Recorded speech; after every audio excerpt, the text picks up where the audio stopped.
Magandang umaga, ngayon po ay araw ng Martes, June 17, 2025. Update po muli tayo sa lagay ng panahon. Ayon sa Pag-asa, isang low pressure area ang minomonitor sa loob ng Philippine Area of Responsibility at nagpapaulan ang trough nito ngayon sa iba't ibang bahagi ng ating bansa.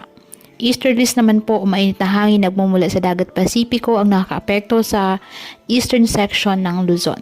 Sa ngayon mababa pa ang tsansa ng nasabing LPA na maging bagyo, ngunit patuloy po natin na i-monitor.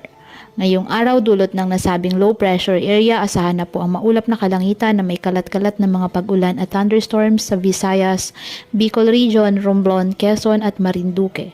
Ang Ilocos Region at Cordillera Administrative Region, asahan naman ang bahagyang maulap hanggang sa maulap na kalangitan with isolated rain showers or thunderstorms, dulot ng mga localized thunderstorms. Apektado naman po ng easterlies ang Metro Manila at nalalabing bahagi ng ating bansa.